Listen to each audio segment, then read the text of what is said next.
Welcome. In this video, I'll show you how to get Manus AI invitation code. All right, just go ahead and open up your favorite browser. Now, you're going to want to type in manus.im/invitation. All right, once that's done, just go ahead and hit on enter and wait for the website to load. And as you can see here, obviously we don't have the invitation yet. Just go ahead and hit on join the waitlist. Now in here, you're going to want to type in your email. What use case would you like to use Manus? Profession, work email, and social media account. All right. So we're going to type in the email right here. Now email, just right here, just go ahead and put your email. Now what use case would you like Manus to execute for? Let's say, for example, I have a YouTube channel where I teach people how to use these kinds of tools. All right.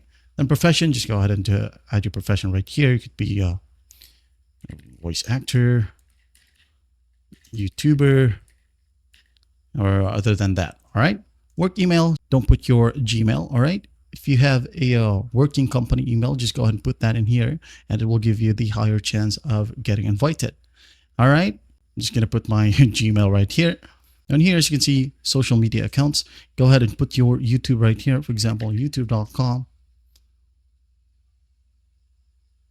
Then I'm going to look for the channel, Internet Bob. I'm going to click on it. Here's the URL. Send that. YouTube. You can go ahead and put your other socials here as well, like Instagram and other social media accounts. All right. And here, just going to verify that you are a human. Then go ahead and hit on submit request. It says here, thanks for your interest in Manus. We have received your request and will review soon. Once approved, we'll send you a notification at the email that you just inputted from the last page. All right. It usually takes 24 to 48 hours for you to get accepted. If you are lucky enough. If not, just go ahead and redo the same thing, or you're going to want to make multiple emails. All right, or use multiple emails. And that's basically how you get a Manus AI invitation code. Well, I hope this video helps and I'll see you in the next one.